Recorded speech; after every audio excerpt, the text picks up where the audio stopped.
Bienvenidos a nuestro canal 4T por México. Recuerda, juntos haremos historia. Comencemos. Hola, ¿cómo están?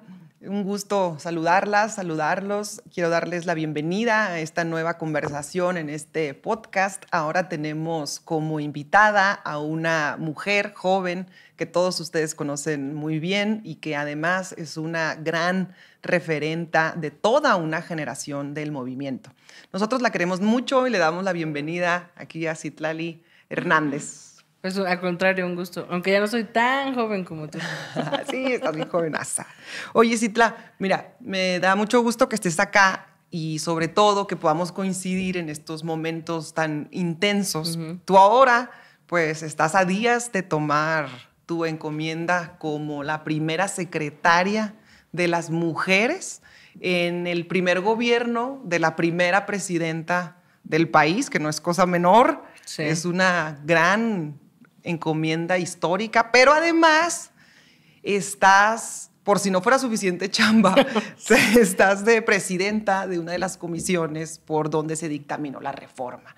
Pero siempre te he dicho que me gusta a mí mucho la profundidad con la que puedes abordar las causas más importantes del movimiento y quisiera que nos compartas qué es para ti estar en este momento de la reforma judicial y que se haya aprobado. Pues mira, en general yo me siento profundamente afortunada, ¿no?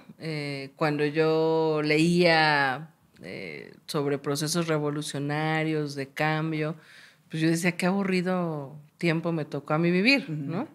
Pero la verdad es que nuestra generación tiene la fortuna de ser como una generación bisagra.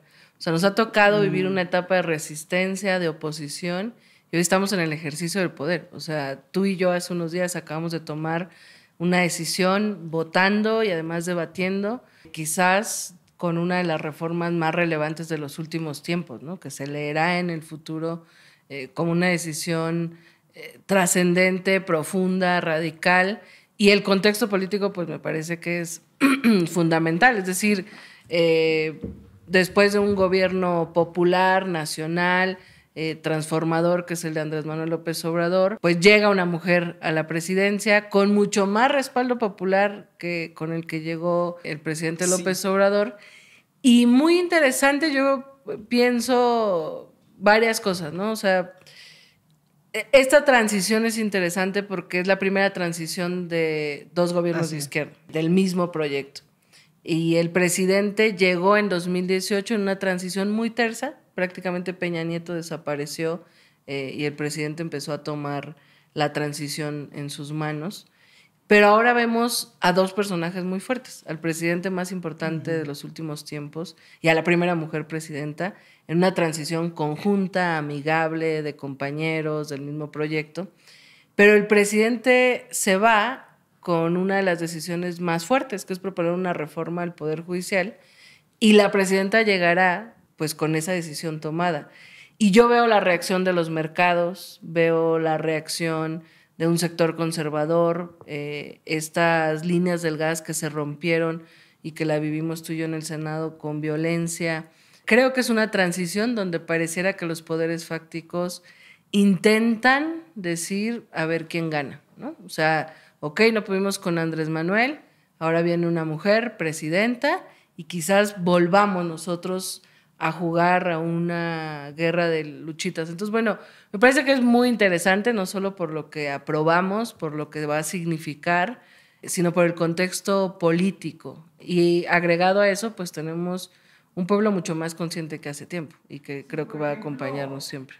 Por ejemplo, creo que ya hemos hablado en muchos espacios y creo que en este momento podemos aprovechar como para hablar qué sigue o qué pasó o qué significa este momento, porque pocas veces nos imaginamos esto. Sabíamos que iba a ser difícil la reforma, aprobar la reforma, pero muchas veces es algo que a lo mejor ya hemos vivido en este corto tiempo. Es decir, a ti te tocó aprobar las primeras reformas a la Constitución en el 2018.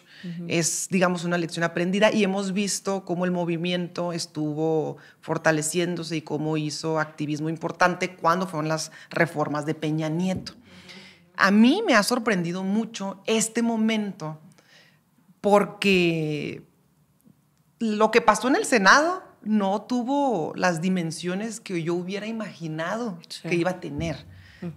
Tuve la oportunidad de vivir lo de la reforma eléctrica, que fue el periodo más intenso de la Cámara de Diputados en la pasada legislatura, pero no se compara a la responsabilidad que fue aprobarla de verdad, la reforma al Poder Judicial, a lo que es la reforma en sí, a lo que trastoca la reforma y a cómo se vivió el día que se aprueba la reforma.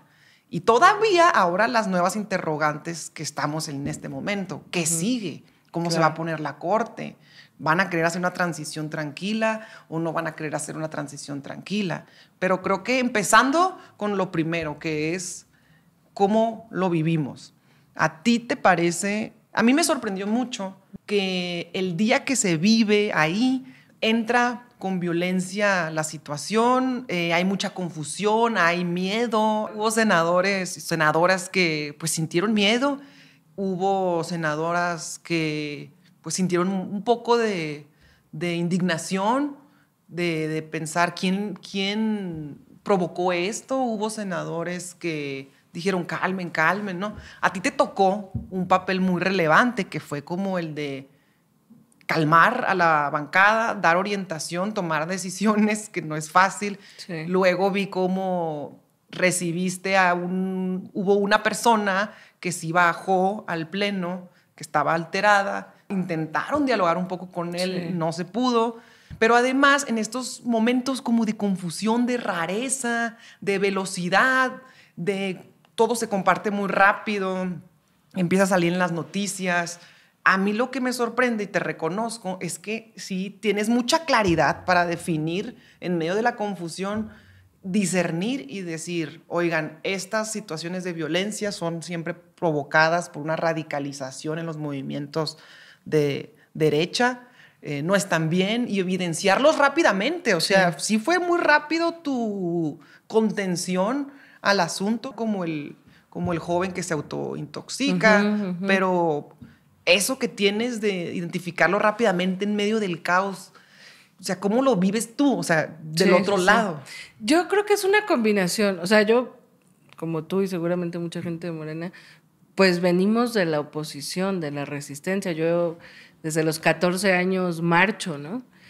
Entonces un poco es como conocer cómo funcionan el calor de las masas, ¿no? O sea, yo muchas veces, bueno, no muchas, pero algunas veces formé parte de actos provocados sin darme cuenta. Porque la euforia que hay cuando tienes un enojo legítimo o cuando estás en una expresión de masas, termina por pasar todo muy rápido. Entonces basta con que alguien provoque y muchos caen, ¿no? Entonces, a mí me sacó muchísimo de onda la irrupción, por muchas cosas, porque nosotros estando del otro lado como manifestantes, nunca pudimos ni acercarnos tantito.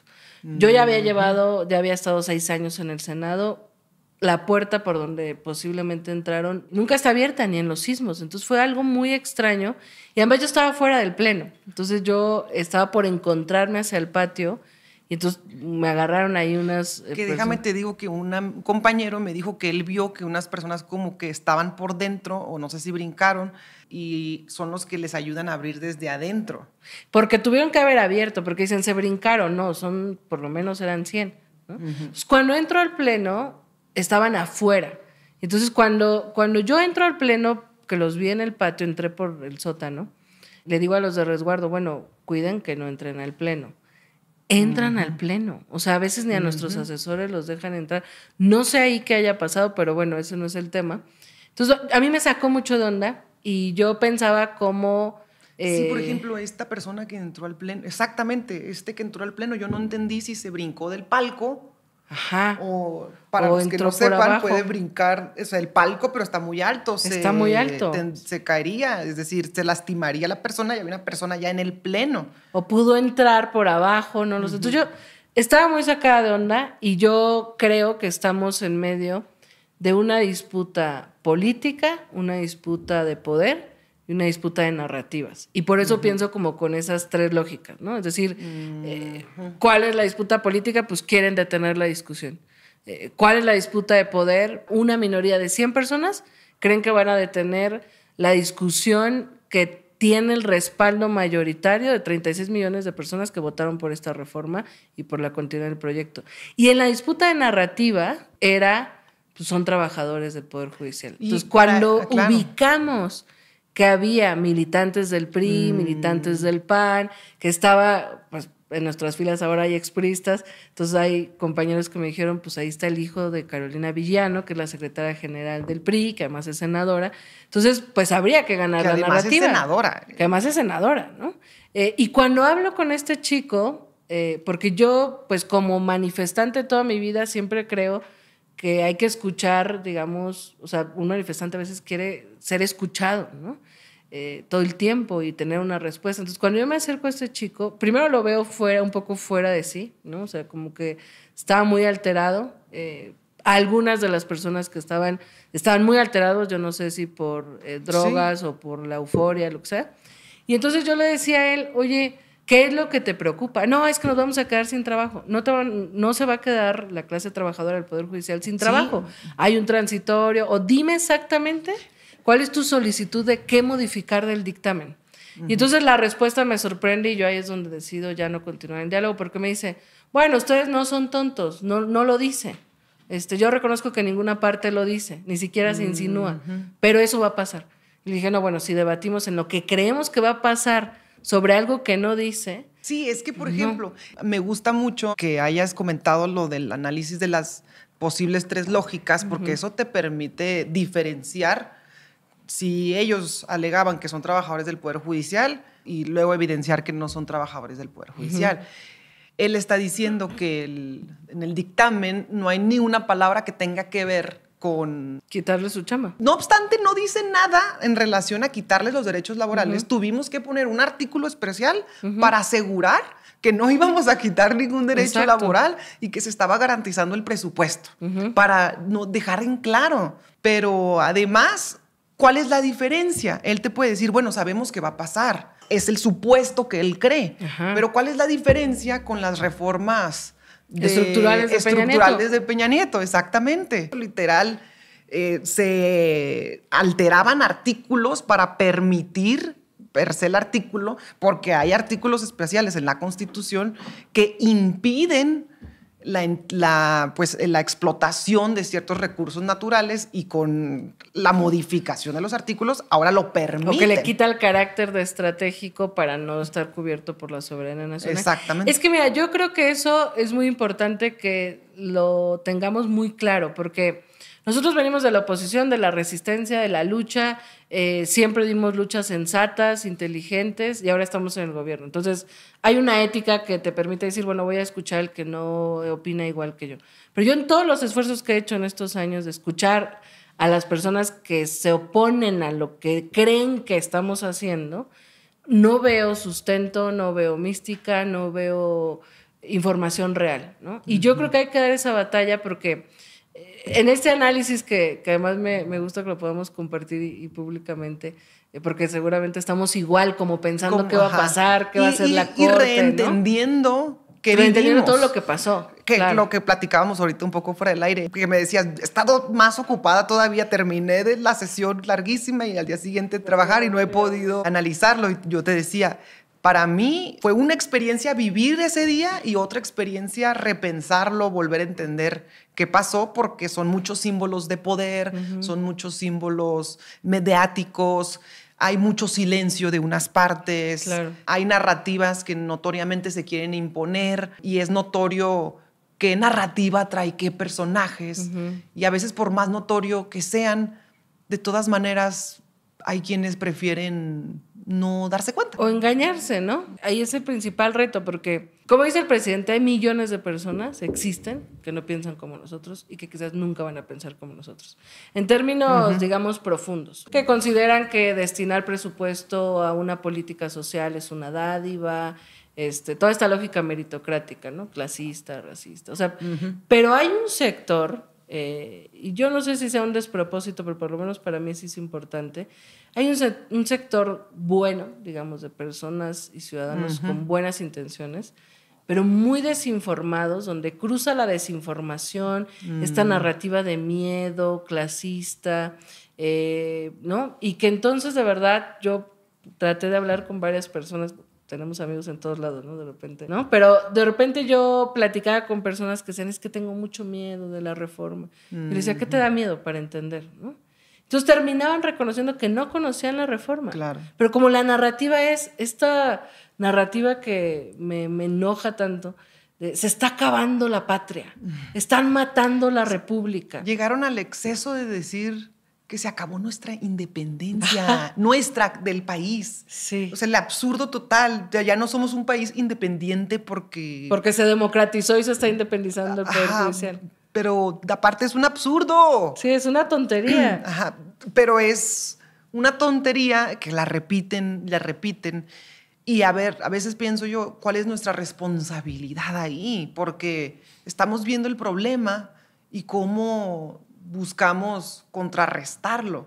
Sí, tenemos un problema muy grave en México de información falsa, pero querer entrar a regular eso nos podría poner en una situación entre la espada y la pared. ¿No? Exacto, entre la libertad de expresión. Y luego creo que el movimiento ha sido muy cuidadoso con no dar ningún elemento para que ellos puedan promover la narrativa de que somos autoritarios. Pero bueno, aún así lo hacen. Pero todo lo van a decir. Fíjate que yo creo que ahí es donde hay también que discutir cosas, por ejemplo. O sea, yo creo que hacer política en nuevos tiempos y con nuevas intenciones, en la posmodernidad, implica triple responsabilidad. O sea, no es suficiente ganar el debate en el pleno, no es suficiente hacer un buen trabajo en comisiones, no es suficiente haber ganado una elección y tener una mayoría, ¿no? O sea, hay que todos los días disputar las narrativas. Siempre va a ser más ruidosa la narrativa de la derecha porque tiene, digamos, los medios de comunicación de su lado.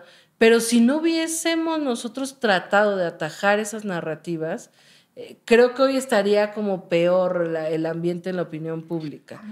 Creo que la derecha es muy peligrosa, pero aquí en México, sobre todo, está demasiado desprestigiada. Sí. O sea, es que la representación de la derecha es el pasado por el que la gente no lo soporta. Bueno, a lo mejor, yo soy de Baja California y ahí la verdad el pueblo obradorista... No, está cañón. Ajá, bueno, es que es todo el país. Que es uno de los grandes legados de Andrés Manuel López Obrador. Y, o sea, la revolución de las conciencias es una realidad en cualquier parte del mundo. Con toda la inversión millonaria en fake news, en posicionar narrativas en redes sociales, en tratar de descalificarnos, habría tenido otro efecto, ¿no? Pero como que hay un blindaje social, que es una conciencia, una memoria histórica. Una memoria. O sea, porque tú ves a algunos personajes y dices, bueno, no vengas a decirme que quieren acabar con la Constitución cuando nos quitaste derechos laborales, derechos al magisterio, cuando privatizaste todo. La gente lo tiene muy claro. Lo tiene muy claro, pero es a lo que iba, que no necesitan vender ni siquiera una buena narrativa al pueblo de México. Ya no hay dinero que alcance para comprar el sentimiento de traición o de despojo que les tiene el pueblo de México. Sí. Entonces, con querer hacerse un día los más honestos, aunque vengas de un partido, el PAN, el PRI, a lo mejor puede ser honesto esa persona, pero ya la plataforma que lo representa para la gente es símbolo inmediato de corrupción, de represión, de corrupción, exacto, y del pasado. Y al menos aquí, pues no permea, pero esa es, insisto, la lucha y el objetivo del movimiento, que mientras se mantenga unido, porque lo que han dicho los medios de comunicación sobre... A ver, lo que pasó en el Senado fue grave, o sea, la intromisión gravísimo. De un poder. Si lo hubiéramos hecho nosotros, así es, sería un escándalo. Nos pero estarían mundial. Acusando de terroristas, ¿no? Sí, pero escándalo mundial. Esto que dice el presidente, no hemos roto jamás ni un solo vidrio. Y nuestra lucha ha sido profunda. O sea, tomamos el poder por la vía pacífica, cívica, electoral, popular, masiva, ganamos una mayoría calificada recién. O sea, lo que hemos hecho no es menor. Y no hemos roto ni un solo vidrio. Y vaya que tenemos razones, o tuvimos, para estar enojados, indignados, con desesperanza de un futuro distinto, ¿no? Pero creo que cuando tú tienes causas, cuidas tus formas porque sabes que estás luchando contra un sistema que va a hacer todo por descalificar tu causa. Esa es la prueba clara de que ellos no tienen una intencionalidad real, pero ahí yo creo que viene un riesgo o como una incógnita interesante. Es decir, están tan desprestigiados, como dices, la gente ya no les cree. Sí, cuando les decimos, oigan, neta, la gente ya no les cree, cámbienle. No los decimos en se mala los decimos onda. hasta en buena onda, ni deberíamos de decírselos. Pero entonces eso puede pasar. ¿Pero cuál que es la se incógnita? radicalicen. Eso te quería preguntar. Que se desesperen más, porque lo que han estado haciendo son actos desesperados. Claro que se fraccione, yo creo que la derecha se está fraccionando, o sea, entre ellos discuten. Yo leía al senador Damián Cepeda, bueno, ex senador Damián Cepeda, que cuando se promovieron estos amparos fuera de la ley que buscaban que no legisláramos por la reforma al Poder Judicial, por lo menos él, panista y otros decían, oigan, no estamos a favor de la reforma, pero ya es un exceso avalar una ilegalidad. Es que esto también. Están haciendo... Todo lo que han hecho para detener la reforma es ilegal. Ilegal. Y la derecha ha normalizado, promovido la ilegalidad. Todos los amparos son ilegales. Y promueven la ilegalidad. Todavía dicen, no están respetando la resolución de la Corte de que no detuvieron la discusión de la reforma. Sí. Pero basan sus hechos en ilegalidades y lo promueven. Pero además, como viven en su burbuja, ellos creen que están haciendo lo correcto, no entienden el clamor popular. O sea, sí existen, son una minoría que piensa distinto, está bien, pero hay una mayoría, además movilizada, activa, que quiere esta reforma. Entonces yo te digo, ahí es donde creo que hay una incógnita. ¿Qué va a pasar con la derecha? No solo con la derecha formal y partidista, o sea, con la reacción que existe en empresarios que pueden financiar cantidad de cosas, en, bueno, el papel de Estados Unidos o de intereses extranjeros, ¿no? La iglesia que se metió, se ha metido en los últimos tiempos en una discusión pública, política, violando incluso el Estado laico, ¿no? O sea, no todas las iglesias ni todos los sectores, pero hay un par de sectores reaccionarios, conservadores, vinculados a las fracciones partidistas, que ahí es donde yo veo que que habrá que tener cuidado en seguir, digamos, matizando y aclarando sus narrativas, porque entonces convocan desde la irracionalidad, ¿no? O sea, esto que te decía con este diálogo que tuve con ese chavo, yo dije, bueno, ¿y cuál es la racionalidad en el diálogo? Si él cree que vamos a hacer algo, claro, aun cuando nosotros pusimos un transitorio que aclara que no violentamos los derechos laborales de nadie y que se destine el presupuesto que sea necesario. Pero ahí yo vi, el chavo este que estaba diciendo, ahí yo vi una lógica de, pues van a correr a mi jefe y mi jefe esa es su lógica. Van a correr a mí. Esa fue su lógica. ¿No? Claro, porque no sabemos si llegó por talento, por capacidades, o si compró su plaza, porque el tema es ese. O sea, que como saben que es un sistema corrupto, quizás muchos, o sea, en privado de repente escuchas confesiones muy claras, ¿no? De la otra vez una compañera decía, pues sí, una prima de no sé quién, de mi tía, de no sé qué, está enojada con la reforma, pero pues porque se hizo de 15 casas en no sé dónde, ¿no? Entonces, claro, o sea, ¿cómo te haces de 15 casas ganando solo de tu sueldo, aunque seas funcionario público? Pues con corrupción. Claro. Entonces, yo creo que hay como también un entendimiento en un sector que lo que buscamos es acabar con eso. Que ahora que ya se aprobó, es que estamos en un momento, ahora o en otra nueva etapa que implica nuevos retos y estamos un poco en una situación desconocida para algunos y a lo mejor muy experimentada para otros, pero pues en una nueva etapa al fin de ya se acabó, es limpiar un poder. ¿Y cómo crees que vaya a actuar el poder ahorita? ¿Va a querer dialogar? ¿Se va a querer sentar? ¿Se va a seguir oponiendo? A mí me parece, yo lo he estado pensando en estos días, creo que hay que llamarles al diálogo, o sea, dejar claro que se aprobó una reforma constitucional, que vienen reformas secundarias, que no nos vamos a tardar mucho en aprobarlas, siempre hemos sido muy claros que esta reforma, pues tenemos los votos y la discusión se ha dado, digamos, para que sea pronta su aprobación, pero si tienen planteamientos reales, que lo hagan en las leyes secundarias, porque solo tienen una narrativa de que queremos acabar con todo. Y es una narrativa sin sustento, o sea, lo vimos en el debate de las comisiones. O sea, decían cosas que ni siquiera estaban en el dictamen.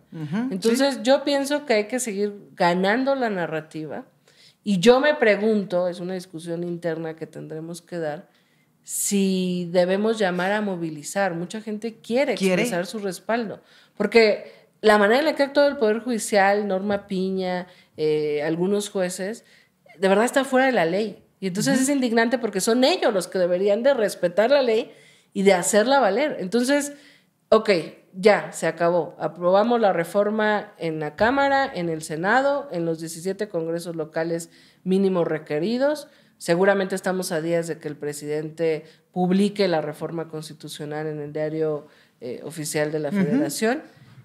Y luego habrá impugnaciones del PAN, la Suprema Corte se inventará alguna argucia legal como para echarla para atrás.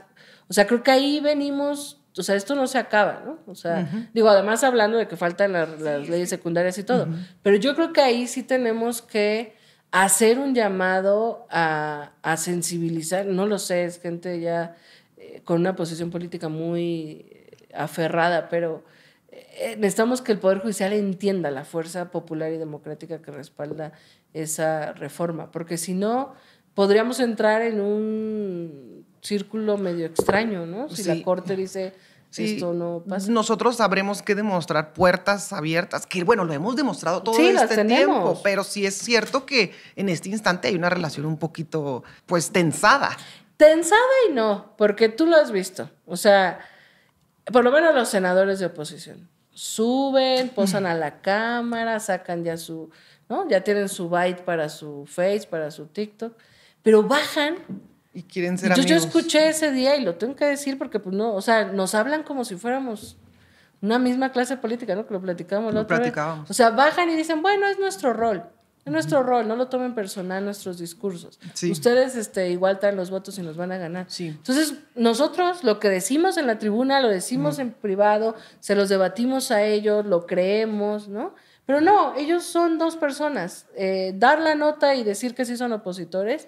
Y abajo como si nada pasara. Entonces, hacer amigos. Tampoco tenso. Más bien yo creo que la tensión está con los poderes fácticos que están detrás de estos senadores, presionándoles que incluso detengan las sesiones, que las violenten, ¿no? O sea, ahí es donde yo creo que hay que ver cómo va a reaccionar esos intereses creados. Abriendo un poco el tema de las formas también políticas de cada uno de los partidos que tienen un estilo muy definido, pero el otro día platicábamos justamente que hasta yo me acercaba y te preguntaba, oye, ¿qué tan normal es esto? O sea, porque a veces sí se acercan senadores del PAN, del PRI, a querer ser pues como muy amigos y saludar y como si nos conociéramos de toda la vida. Y me acuerdo que me acercaba contigo y te decía, oye, pues ni que fuera... mi cuate, ¿no? O sea, genuinamente, te decía, para mí, si dices algo en la tribuna, te bajas y también hay una cordialidad. Sí, puede ser amable, pero... Pero lo sostienes. Pero no dices en público, ustedes son unos serviles de López Obrador y en corto decirte, hola, amiga, ¿cómo estás? Y uno decir, sí, muy bien, amigo, ¿y tú? Pues no, o sea... También en ese momento no es como que estamos para ser amigos en el Senado, estamos para... defender una causa, una visión. Y tampoco, en este caso particular, al menos en mi rol, digo, bueno, cuando algún día, en este momento, no tengo una responsabilidad propia de hacer uniones, puedo conservar una postura pues seria o crítica hacia la oposición, porque también sabemos que ciertos debates se acaloran en la medida de que no se respeta de pronto ciertos acuerdos de esta sesión a mantener cierta paz para que se agilicen, porque también se calientan los ánimos y los coordinadores de las bancadas también tienen que fungir un poco como mediadores. Eso también es sus responsabilidades. Pero mientras no la tengas como tal, pues te permite tenerla o no tenerla dependiendo. Es lo que estábamos planteando. Tú me decías, bueno, es que a mí también me pasa y que una vez tuviste que decirle a una senadora, oye, ya, no, bueno, no sé si estoy revelando de más, pero dale. Una senadora que le dijiste, oye, no somos amigas, ¿eh? Y yo, sí, entonces sí puedo hacer eso. Es que, ¿sabes qué? El espacio parlamentario es para parlamentar, ¿no? Y se construyen acuerdos y dialogas y a lo mejor hay cosas que trascienden las diferencias políticas.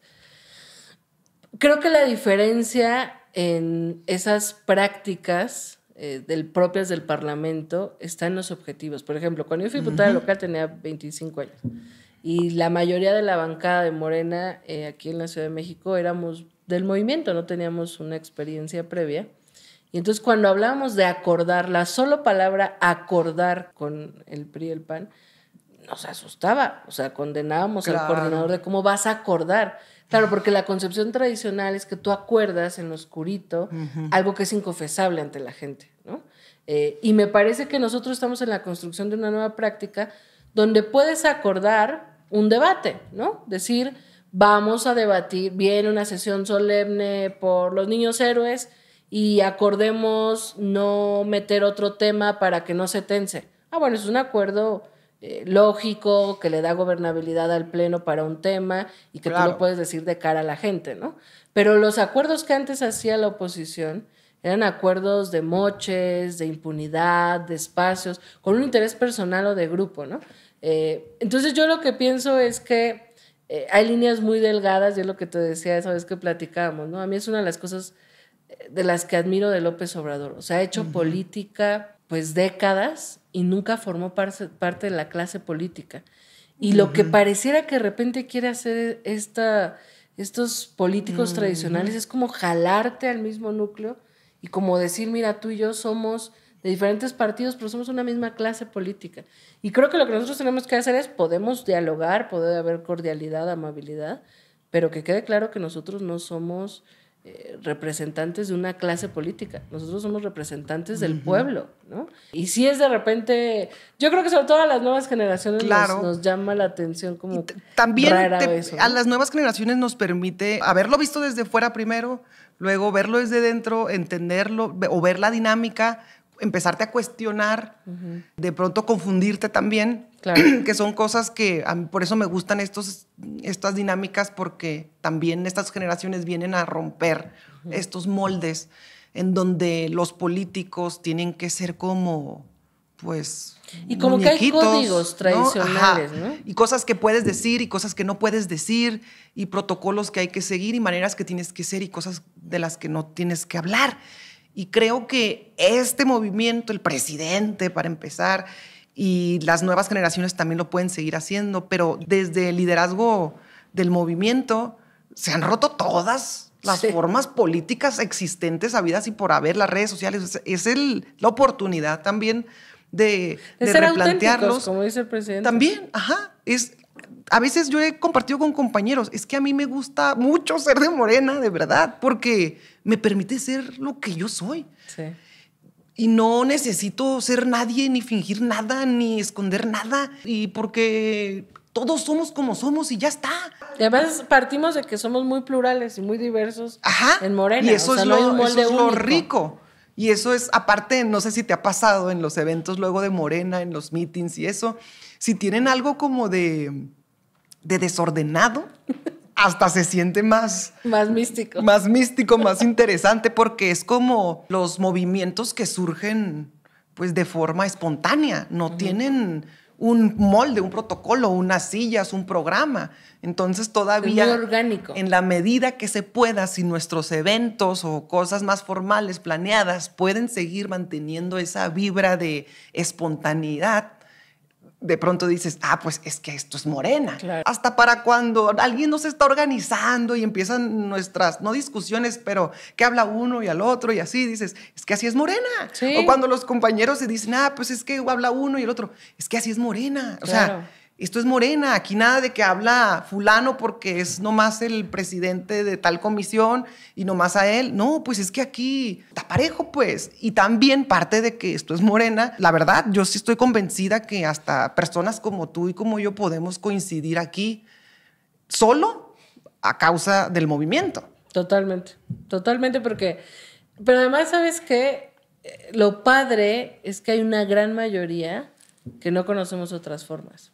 No conocemos otras prácticas. O sea, es muy natural para nosotros. Me decía un compañero, es que tanto tú como Citlali, que le platicaba que venías mañana, es que son compañeros, o Citlali representa la generación de personas que se formaron en el movimiento.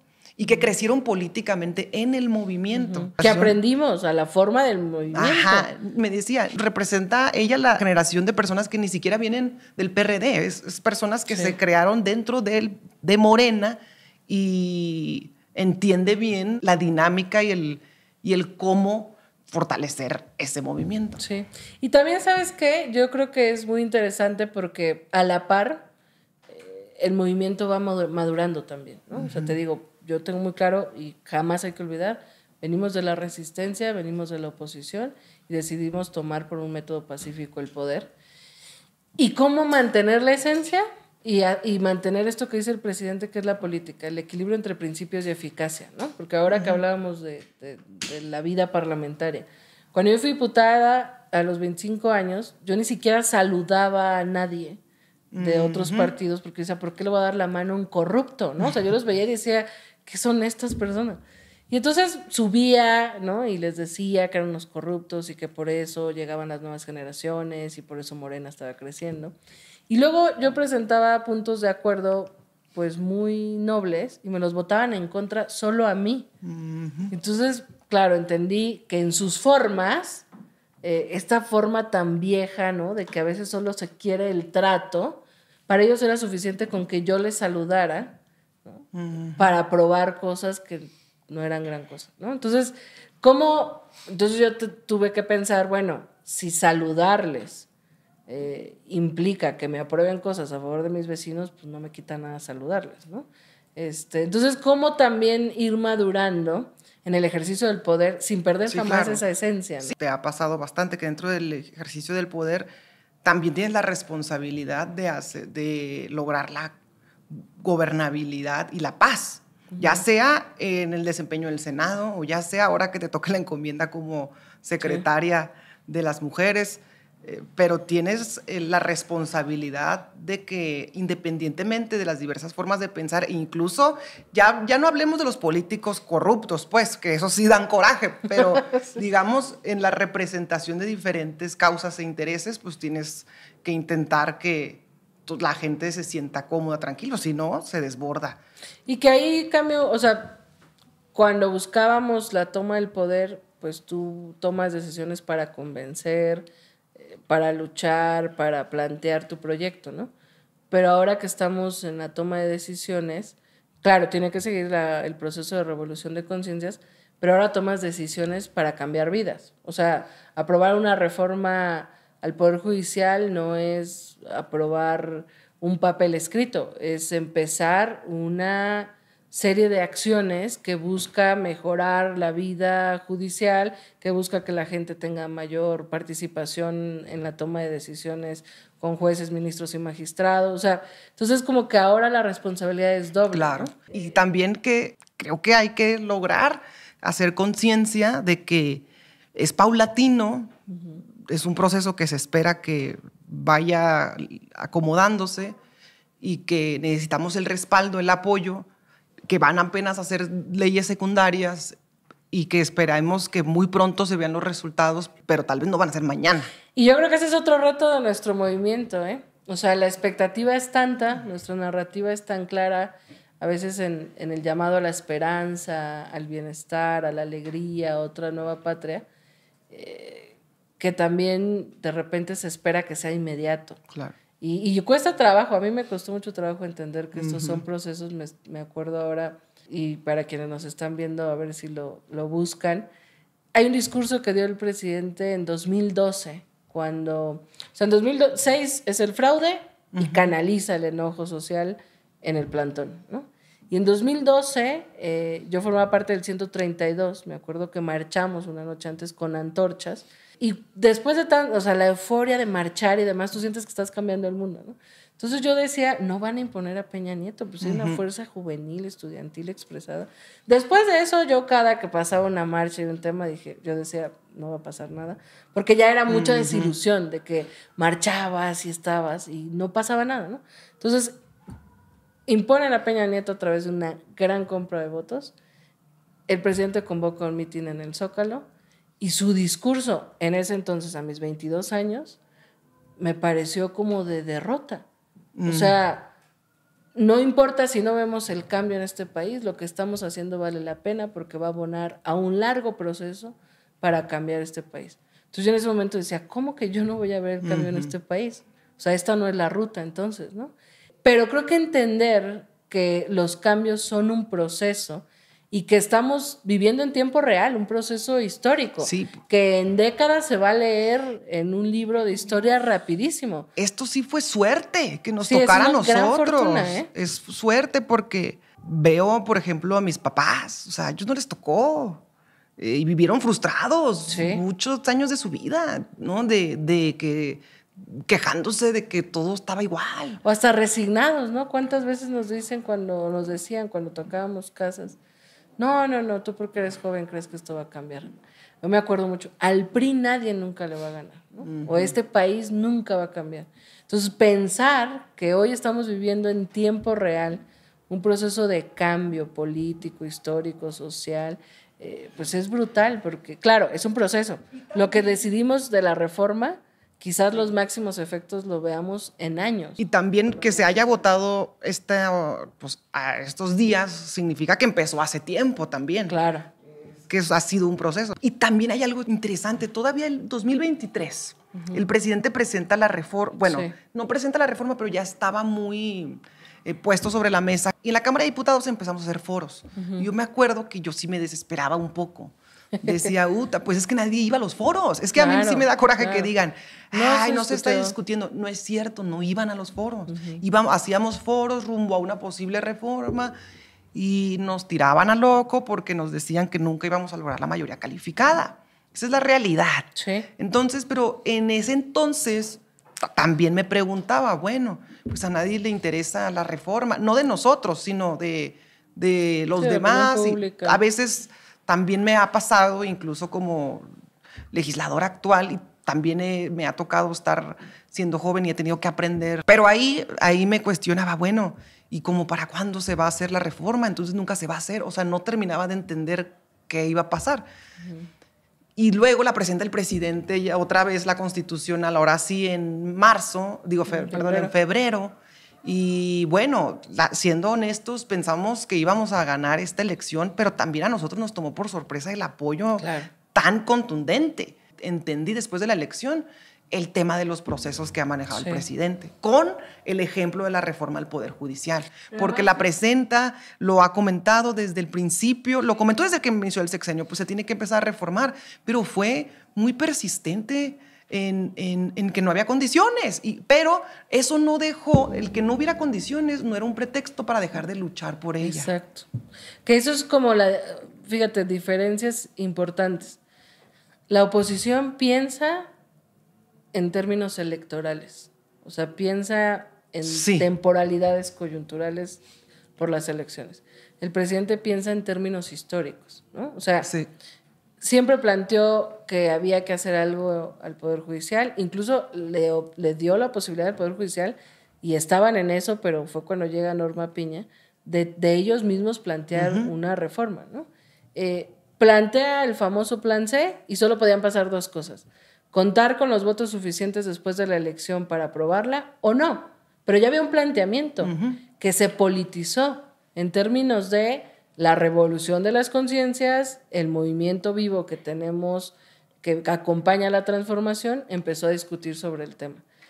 A mí que me tocó coordinar las coaliciones, yo hice todo lo que estaba en mis manos para acomodar, digamos, electoralmente cuánto le tocaba al PT, cuánto al Verde, cuánto a Morena, que nadie se sobrerepresentara, que todos tuviéramos un buen número de pluris, porque solo así íbamos a ganar la mayoría calificada. Pero al final, la última, digamos, el último ingrediente de esa cosa cocinada era el voto de la gente, ¿no? Claro. Yo tenía un pavor de que un sector amplio determinara o comprara esta narrativa de no le des todo el poder a Morena. Entonces, que votaran por la doctora, pero que diferenciaran el voto en diputados y senadores. Entonces, claro, cuando ves los resultados, o sea, no lo puedes entender de otra manera más que por conciencia. O sea, la gente que entendió la mayoría calificada y necesaria para aprobar reformas, salió y votó y dijo, ahí está, ¿no? Entonces, ellos pensaban en términos electorales. Y le apostaban a que no ganaríamos. El presidente... Y también, perdón que te interrumpa, pensar en términos electorales significa no entender lo podrida que está el poder judicial, digamos, y no entender la causa. Porque cuando tú entiendes la causa, dices, tarde o temprano gana la causa. Claro. A lo mejor muy tarde, a lo mejor explota muy temprano, pero eventualmente, porque es como la independencia. Ya se estaban fraguando las independencias en muchos estados, en muchas naciones, países alrededor de México. Ya la causa independentista ya se había despertado en América Latina en ese entonces. Si la causa de transformación nacional ya existe, no hay lógica por la cual no se despierte la causa de también transformar al Poder Judicial primero. Son muy corruptos y además no hay justicia ni sensación de justicia para el pueblo de México. La causa eventualmente va a vencer sobre todas las lógicas electorales, lo de los procesos. Ahí siempre me ha llevado dos reflexiones. Una, el día de cierre de campaña de la doctora. Ya me iba yo y me encontré a un compañero ya grande, ya mayor, y me dice, es un señor, era un señor, es que a veces me confundo de lo que te van diciendo, ¿no? Y me dijo el señor, que se llama Jesús, el señor, me dijo, es que ustedes los jóvenes que estén aquí en esto representan para nosotros lo que nosotros hicimos en nuestro tiempo, valió la pena. O sea, porque heredamos algo y ahora hay quienes le continúen. Y a veces uno como joven sabes que estás en este ambiente, en este momento, pero creo que yo no había entendido lo que representa eso para las generaciones que lucharon antes que nosotros. A veces decimos, tenemos que honrar a los que vienen atrás, ¿no? Sí. Pero también para los de atrás significa algo muy importante empujar a los que vienen enfrente. Y también para nosotros tiene que ser muy importante empujar a los que vendrán después de nosotros, ¿no? Pero fíjate cómo yo no había pensado en eso y tienes mucha razón. Cuando la causa despierta, ya no hay proceso ni nada, no hay vuelta atrás, pues, ¿no? Claro, los procesos pueden acelerarse, pueden detenerse o pueden apresurarse, pero justo hay generaciones detrás que su causa era la democracia, que su causa era el voto popular, ¿no? El respeto al voto popular y conquistar un nuevo gobierno. ¿Cuántas décadas? Yo digo que por lo menos 50 años, ¿no? Del 68, de los jóvenes del 68 al 2018 pasaron 50 años para tener un gobierno del pueblo y para el pueblo, ¿no? Pero en ese proceso, o lo que pasó esos 50 años, nos permitió llegar al 2018 en condiciones más democráticas, de mayor conciencia, de mayor memoria. Entonces, la causa despertó hace tiempo. Ahora, llegas al poder y aceleras la causa, ¿no? Y creo que el presidente lo que ha hecho es profundizar no solo un buen gobierno, o sea, porque claro, llegamos para gobernar y hacerlo mejor, pero sigue la discusión pública, sigue la causa, pero además qué interesante, hay una nueva generación que abraza las causas del pasado, las más nobles del pueblo de México, como propias, ¿no? Y sí es impresionante escuchar a los compañeros más grandes como ese honor, ¿no? De que quizás ellos vivieron más tiempo de derrotas que de victorias. Y el orgullo que cargan, que hoy los jóvenes estemos. Y a mí me impresiona que ellos sienten su realización a través de los referentes. Sí. Yo lo veo con mis papás antes de que yo estuviera formalmente en un espacio de representación. Ellos lo vivían con otros referentes que ahora tengo la oportunidad de coincidir. Yo veo a mis papás y ellos te admiraban a ti, ellos te admiraban al Toño desde hace mucho tiempo. O sea, a los compañeros, al menos para mí, representa por qué en el movimiento no nos tenemos que confrontar. Sí. Porque allá afuera la gente ve a sus referentes, los posicionamientos y está buscando información. Y las diferencias que tengan unos con otros, por eso la unidad es lo importante del movimiento. Y cuando están por afuera, la gente adora a sus referentes y son sus referentes los que los hacen sentir una realización personal también y propia y procesos de identificación con unos y con otros. Creo que es muy retador e impresionante darse cuenta que a veces estudiamos la historia, sabemos de historia, alguien te cuenta la historia, pero estar en el momento preciso de hacer historia y dimensionarlo es la encomienda y el reto mayúsculo. Y para mí, alguien que, por ejemplo, que tiene tu edad y que ocupa las encomiendas más importantes, o sea, como secretaria del partido, luego con todos los procesos de convenios de coalición, o sea, estos eran temas escabrosísimos en el pasado. Sí, sí. Y todavía cuando yo sabía que tú eras quien coordinaba todo el tema de los convenios, decía, qué impresionante lo que estamos viviendo, y también tiene que ver obviamente con la doctora que cede esa confianza también a una mujer joven, pero es que los estigmas y las barreras que está rompiendo el movimiento están por todas partes. Ves que todavía el presidente sigue siendo pionero, un hombre adelantado. Pero es que además es como un alma transformadora, ¿no? Yo siempre he dicho, por ejemplo, que en mi experiencia es la persona que más cree en el relevo generacional y que lo impulsa, que lo promueve, y que además yo creo que su liderazgo, o sea, yo estudié periodismo, soy fotógrafa y soñaba con una ruta, ¿no? Me volví, bueno, estoy donde estoy porque siempre fui militante y siempre planeaba ser una militante de causas, pero es que el llamado del presidente es a que seas protagonista del cambio verdadero. O sea, a no solo ser un espectador o espectadora coyuntural de lo que está pasando. O sea, nos está haciendo parte. Entonces, es inevitable que tú participes en Morena y no te vayas metiendo más y más.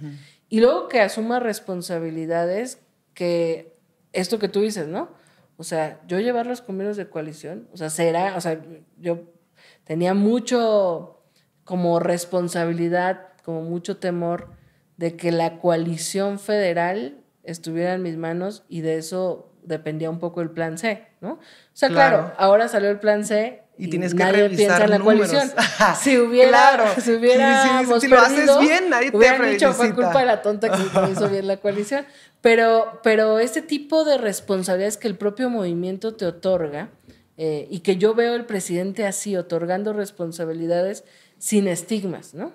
De no va a poder porque es joven, no va a poder porque es mujer. Luisa es secretaria de Gobernación.